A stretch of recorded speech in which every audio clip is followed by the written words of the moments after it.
Welcome to the Outthinkers podcast. Plug into fascinating minds and breakthrough ideas that are transforming industries and the world. I'm your host, JoAnn Garbin, founder of Outthinker Networks, a global think tank comprised of corporate strategists and innovators that are shaping the future of business. If this describes you, join us at outthinker.com. Now, let's dive into this week's episode.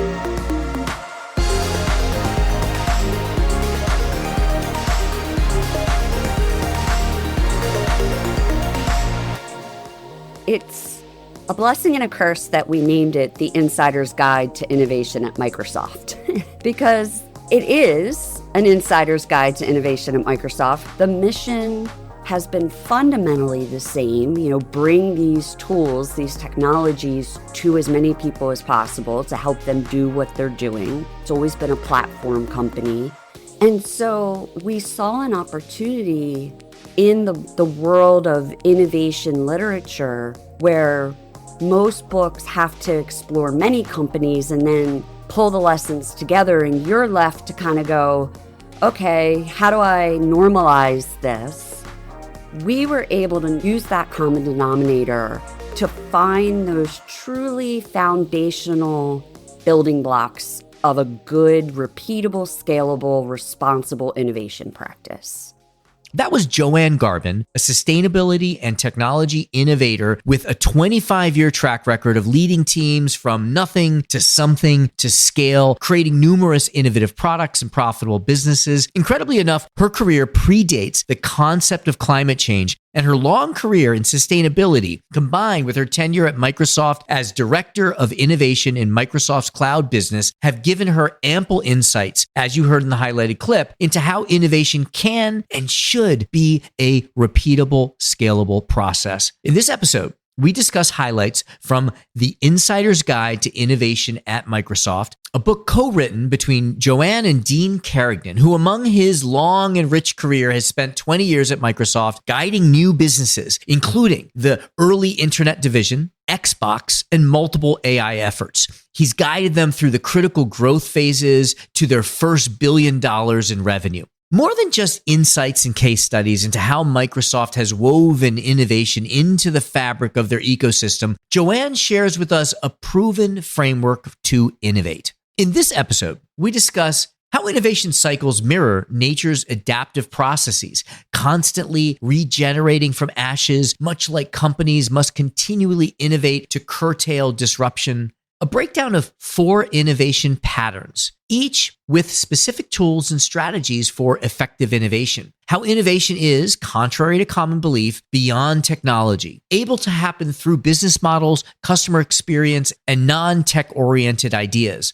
Some fascinating insider examples of how Microsoft learned critical lessons through successes and failures in various product lines like Xbox, Bing, and more. Ladies and gentlemen, JoAnn Garbin. All right, Joann, thank you so much for being here. We've been trying to get you on the podcast for a while, and I know that with the new release of your new book, you've been all over the place. So thank you for landing here with us for a little bit to share. Yeah, worth the wait. Would like to start with 2 questions that I ask every guest. The first is, just so we get to know you a little bit more personally, and I know you were on Rita McGrath's podcast. Her answer to this was, and I know her fairly well, and I didn't expect this, that she loves country music. So it can have nothing to do with work. Please complete the sentence for me. If you really know me, you know that. I could answer this, depending on the day, 15 different ways, but with the launch and how much we've been running, I'll go back to something that I remember my college bestie saying. I nap more than any person she knows. So I run really hard when I have to, and then I lay down and I sleep. And if it's 2 o'clock in the afternoon or 10 o'clock in the morning, I put my head down. Wow. How long does it need to be for it to count as a nap or to be worth it? Yeah, like 90 minutes. Like I need like a half a sleep cycle. Oh, yeah. Do you listen to anything while you're sleeping, or you can just... Sometimes. I do have a couple of podcasts that I like to fall asleep to, and I just hope that I'm learning Not by this one. osmosis. No. Oh, I see. I got you. Okay. Okay. Or some, music, but a lot of times, no, I just I need my brain and everything just needs to go quiet and I need to reset. So Yes, before I got Control, on Alt, here Delete. today with you, I took a nice nap. Nice. Love it. What's your definition of strategy? Strategy to me is intentionally creating the future you want. So it's a bit more philosophical, I think, than some people may use. But yeah, I think strategy for me is the mindset, and then innovation is the tool set. Can you explain that a little bit? The difference between mindset and tool set? For me, I can't separate them. Like innovation without strategy is just playing in the sandbox or tinkering, you know? And strategy without innovation is just white papers and PowerPoints. You're not going to get there. Both of them are trying to create this future. Strategy gives you the direction and the why, right? It tells who are we, why are we on this path, why are we, why us, why now, why this? Innovation is adopting that and saying, all right, now how do we do it? How do we get it done? Yes. I love that. That's brilliant. I hadn't thought of it that way before. I think that makes a lot of sense. And you don't get to choose. You got to have both. You got to have both. Right? Yep. More and more every day because everything's changing faster and faster. Right. Okay. So we could tug on that further, but I really want to get into so much in the book that I want to cover, and we won't have time to cover all of it. Luckily, you've got a lot of podcasts and got a great book and other resources so people can go there. We're really going to touch on a few things. But before I get there, I want to emphasize that as I read the book, I realized it's not a book about innovating at Microsoft. It's not a book only about Microsoft, right? So just tell us a little bit about that. Why did you write the book and who did you write it for? Because you didn't just write it for people that work at Microsoft. Right. Yeah, it's a blessing and a curse that we named it The Insider's Guide to Innovation at Microsoft. Because it is an insider's guide to innovation at Microsoft. We built it. Dean and I are both Microsofties. I'm now an alumnus. We wrote it by interviewing dozens of other Microsofties from across the orgs and up and down the chart and across the years. But really, the impetus to use Microsoft as the character and the stories was that it gave us this 50-year very consistent history, meaning not that Microsoft hasn't changed over the years, but it's always been Microsoft. It's only had 3 CEOs. The mission has been fundamentally the same, bring these tools, these technologies to as many people as possible to help them do what they're doing. It's always been a platform company. And so we saw an opportunity in the world of innovation literature, where most books have to explore many companies and then pull the lessons together, and you're left to kind of go, okay, how do I normalize this? We were able to, use that common denominator to find those truly foundational building blocks of a good, repeatable, scalable, responsible innovation practice. Great.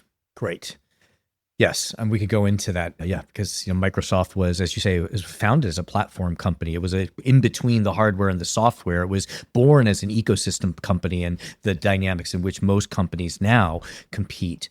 So great lessons to learn there. Tell us about the 4 patterns, please. Yeah, and there's, it's a little bit of an artificial divide between them, but we wanted to make it digestible.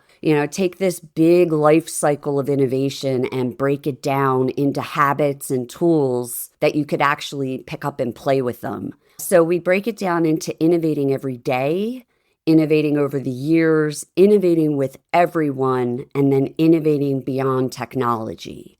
And if you take all of those and stack them or combine them, puzzle piece them together, you get a complete practice of innovation.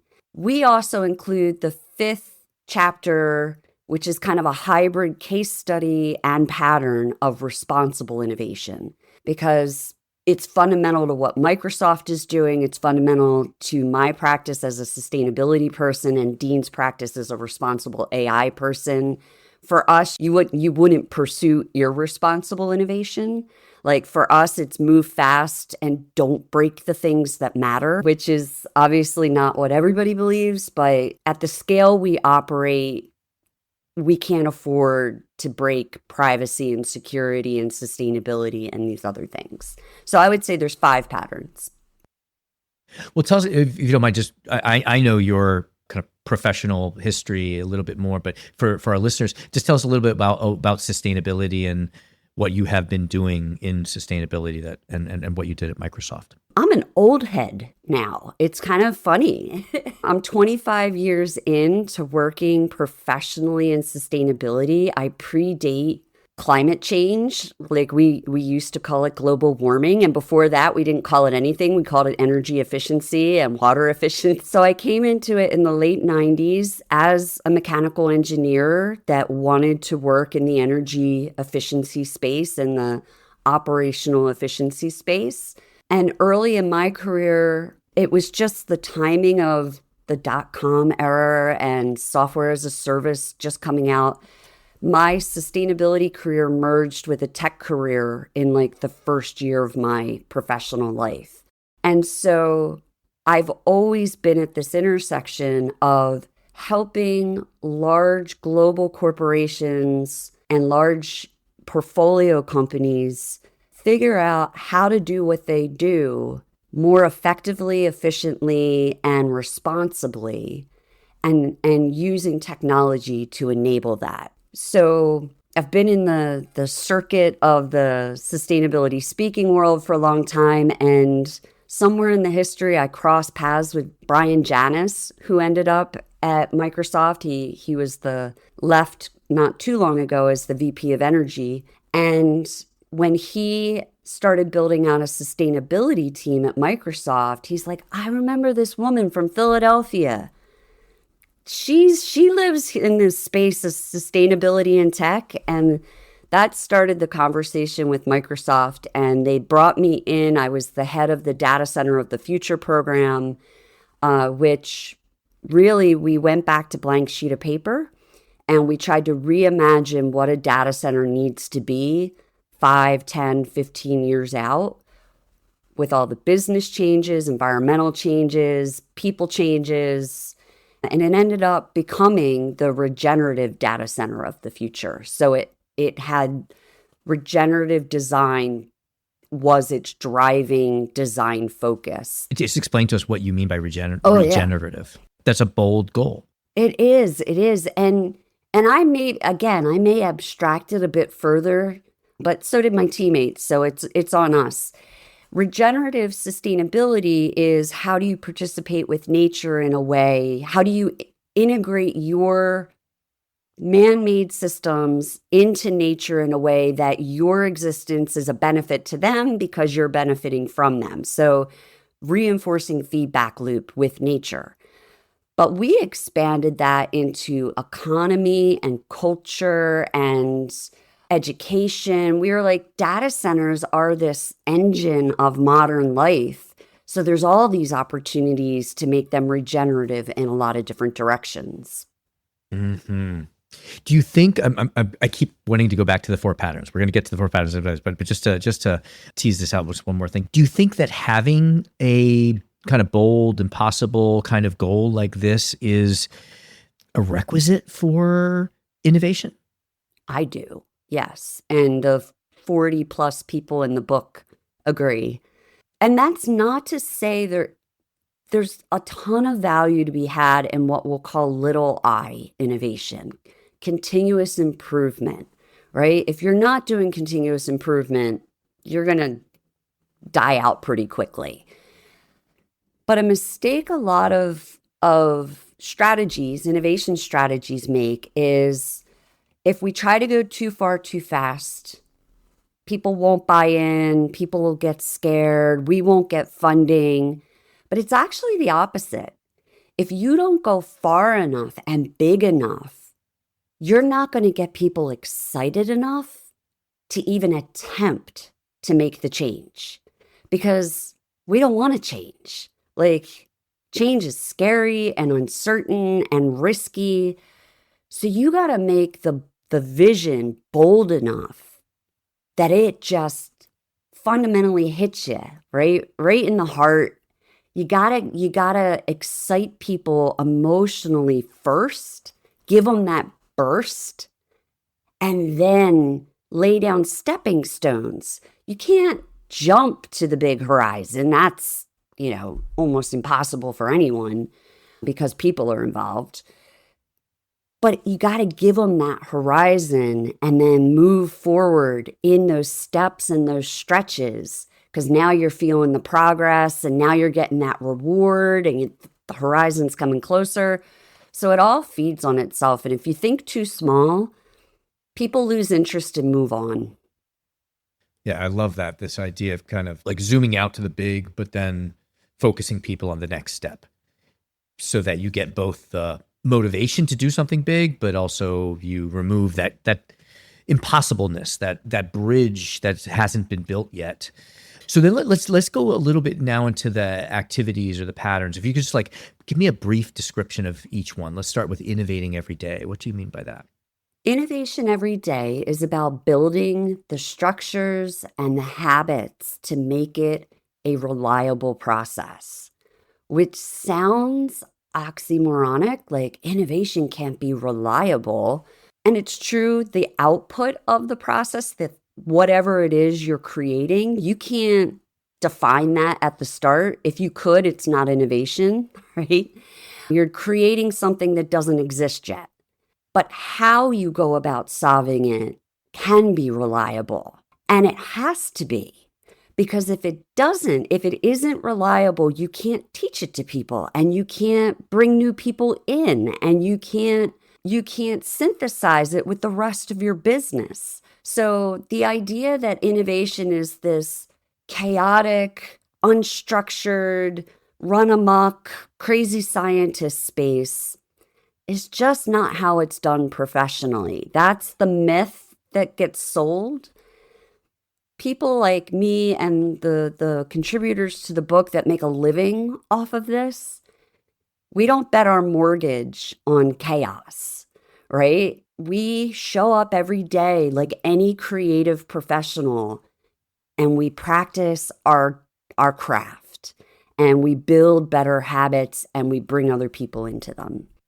I love that. That's so inspiring. I was just in Nashville with my daughter this weekend, and we were listening to a musician who is a composer. She was describing the process. She writes a new song every day by 11 a.m. And then she submits it. And if you follow the process, it is a stage gate. There's the agent, and the agent to the artist, and the artist takes the first step, and then maybe it gets recorded, then maybe it gets released, then maybe it gets a single. But it is that habit of every day. To help us visualize a bit, what are some of the practices that someone might think of adopting, or an organization might think of introducing in this innovation every day? Yeah. At the beginning of innovation, most people think innovation starts with an idea. I have an idea. Here's how we can make our business better, or here's the new widget we can build. That isn't what we do. We take an idea and we step back from it. That's the habit. No matter what the idea is, step back from it, and we do a process called diverge, converge, synthesize. And what that allows us to do is, wherever that starting point we think we had was, we step back from it and we ask questions from as many angles as possible. We bring in different disciplines to look at the problem together, or the opportunity. We go outside the walls of the company to understand it from the outside in. We bring it up to the executives to get their perspective on it. The old adage of see the elephant from all its sides, right? That divergence period inevitably leads you to a new starting point than that first idea. So here's how it gets super tangible. You write a who, what, why statement. I want a better mousetrap. who's going to value it? What is it? Why are they going to value it? I'm not talking about how it's going to be better or how I'm going to solve the problem. It's who, what, why. And if you do that, then you can say, all right, well, who else? What else? Why else? And now you can just start expanding around that original thought, and you can end up in very different, unique places. And that's just the beginning of that process. Gotcha. Yes. So I see how that is repeatable, learnable. The outcome of it is necessarily uncharted. Excellent. All right. Let's go to the next one, if you don't mind. Innovating over the years. Innovating over the years is something that all healthy systems do if they want to continue to exist. So we use the model from nature, the adaptive cycle in nature of field to saplings to forest to lightning strike, back down to field to forest. Your business is going to go through that same cycle, whether you believe it or not. But hopefully at this point in modern life, we all know disruption happens. It is, just count on it. So if you know whatever you're doing today is going to get disrupted, then you need to have a continuous cycle of innovation where there's something always new being incubated, there's something always new being developed and matured, there's something always in that just about to be disrupted category, so that when the disruption comes, you're not starting at zero. You've got something right behind it ready to go that's already maturing and out in the world. And now you're not regrouping. You're not a flat, barren field waiting for the forest to come back. Yes. And I can see having that thing, that sapling, makes you more comfortable letting the lightning strike and abandoning, right? Because you're abandoning to something. Yes. Not to nothing. It's portfolio management, right? You wouldn't bet all your money in one place. And what is a business doing if it has all of its capital or OpEx going into one business model or one technology? That's a very undiversified portfolio. Yeah, I think that many organizations grossly underestimate how many things you need in the portfolio. And when they feel, talk to me about that. I see you nodding your head. Yeah. You have to have enough so that when the things in the portfolio fail, the things that work make up for the losses, right? The VC world will tell you that. I don't think you need to be quite as bold as the VC world necessarily in every business. But the idea that you spread your investments, you do that divergent exploration, and maybe instead of landing on one starting point, there's 3 or 4 viable starting points, and you move them all forward and you see what happens. You scenario plan, right? There's a lot of look back in business. How did we do last year, last quarter? In sustainability in particular, what was our carbon footprint? What was our water consumption? All historical. Business is led forward. So you have to be doing that forward projection. You have to be thinking in bets, as Annie Duke would say. You have to be doing that scenario analysis and then place your bets on a portfolio of options. Right.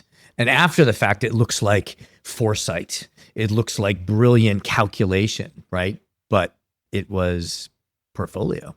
Interesting. Let's talk about who innovates.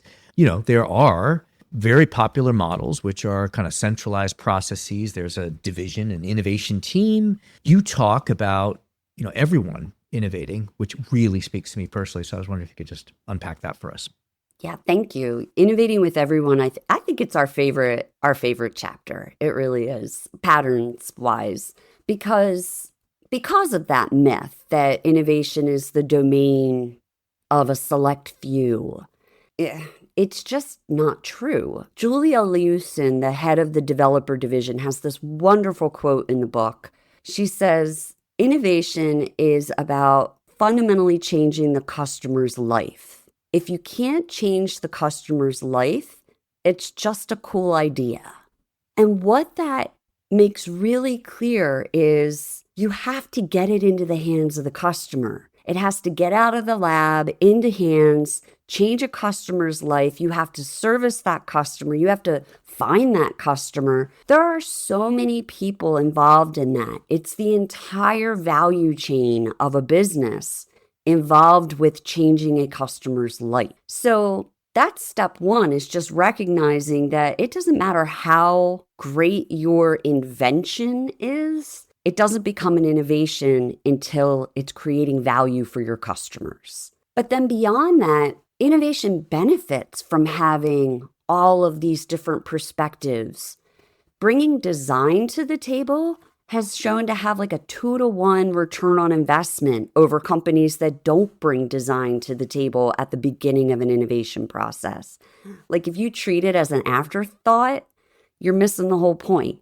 Same with marketing. We heard it about finance and legal and customer service and technical services. It sounds overwhelming, but when you get into the habit of having everybody in the conversation, when you go wide, you get all of the voices, you get all the perspectives, it leads your convergence to a more holistic view of what you're going to create. And now you don't have to bring everybody through every step thereafter. You do the work and then you bring it back to them and they're your first customer, right? Did we hit the mark for your perspective?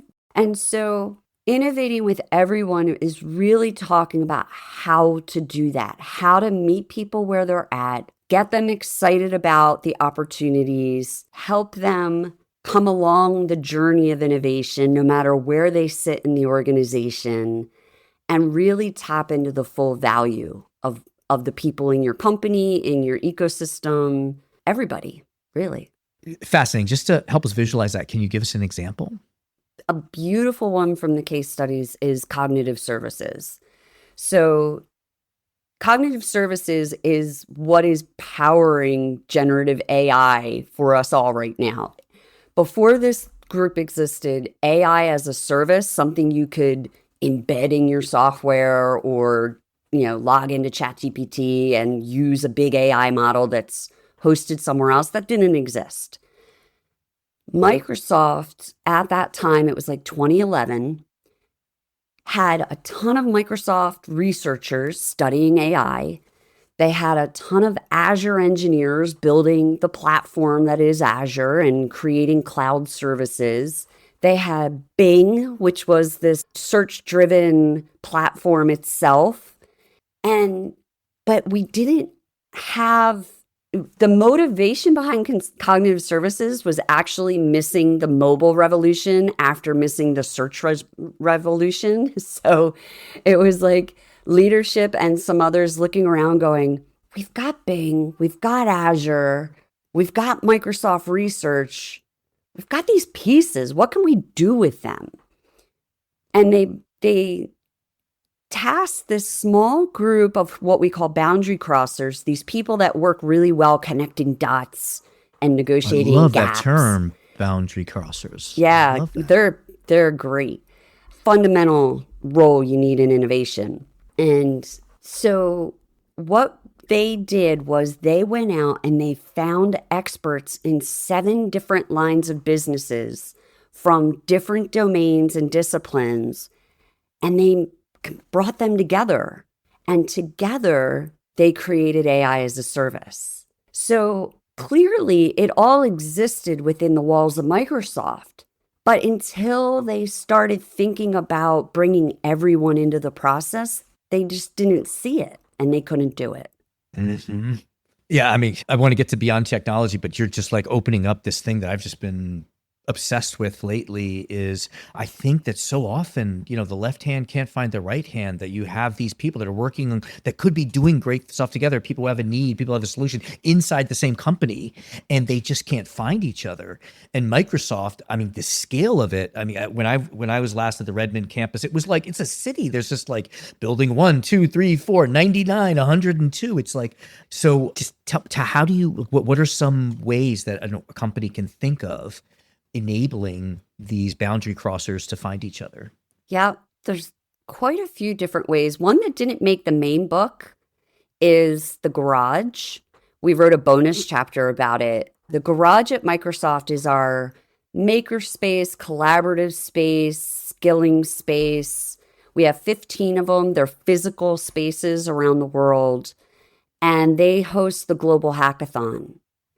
And that is another habitual way to get people out of their day jobs, to interact with people they've never interacted with before, to work on a project they've never worked on before, to practice the skills of innovation, to get closer to the customer. Because, like you said, it's like a city, but it's also like a giant ship or machine, right? So I do this little piece of the part and then somebody else does it. And I may be a lot of layers away from the customer. And there's a practice we like in the book that came in through the VS Code case study called zero distance to the user. How do you stand side by side with your user and understand what they're doing, how they're doing it, what pain they have, what opportunity they're looking for? Things like the hackathon give anybody in the company, no matter where they're at in the chain of command and the layers, the ability to put their hands on the end product and work on something that's going to be in somebody else's hands at some point. So wherever we can create those opportunities for people to be with the customer and practice delivering value for them. There's a dozen different practices in the book that we talk about. Yeah, and I think since so many of Microsoft's products, and now I would say everyone's products, are characterized not by a transaction and then maybe the customer comes back to you, but you have this ongoing interaction with them, right? I have so many questions. I want to learn more about zero distance. I want to learn more about the Bing story. We don't have time to cover everything, but I think that we need to be complete. I think we need to talk about what you mean by innovating more than technology. This is something that goes against an instinct most people have when they hear the word innovation. A lot of us think innovation is technology. So that's the first obstacle we have to overcome. Innovation is value creation, and you can create value in a lot of different ways. And historically, if you look back across the existence of humans, most of the value we've created has not been technology. It's been in business. And so if you're not exploring that business axis of how you create value, how you deliver it, how you service it, how you capture it, your people systems, your marketing, your brand. You can either look at Gary Pisano has a great book called Creative Construction. David Kelly has the 10 types of innovation. Tech is two of the 10 types. There are 8 other types. Yeah, yes. So it's about getting beyond that mindset of innovation is technology. It's not. Innovation is value creation, and Uber didn't create any new tech. They just changed how we ride share. Right. And I think Airbnb is the same thing.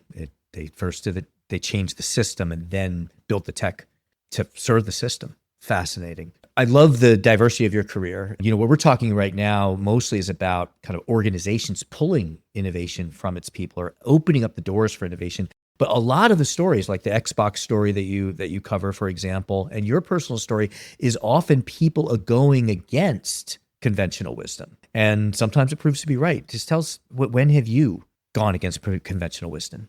It seems to be my default mode. And I have people in my life that will say it started when I was, 5. I think it's an entrepreneurial mindset, and you can be an entrepreneur out in the world or inside a company. Like my co-author, Dean, is an entrepreneur. We call him an intrapreneur. But it's anybody that looks at a problem or an opportunity and says, I'm going to try a different way. And so, for me, it's been sustainability. I've done sustainability differently than most of my industry peers. I've long said sustainability is innovation. And for me, it's If what we're doing today is not sustainable, then the sustainable way to do it is inherently novel, which makes it a competitive advantage, which means it's innovation. It's going to create value and set me apart from my peers. I've actually changed a little bit since we launched the book a couple weeks ago. In conversation, I get a lot of polite nods from people when I say sustainability is innovation, but it doesn't really click. And where I've come to over the last couple weeks is to say, don't just solve for sustainability, solve with sustainability.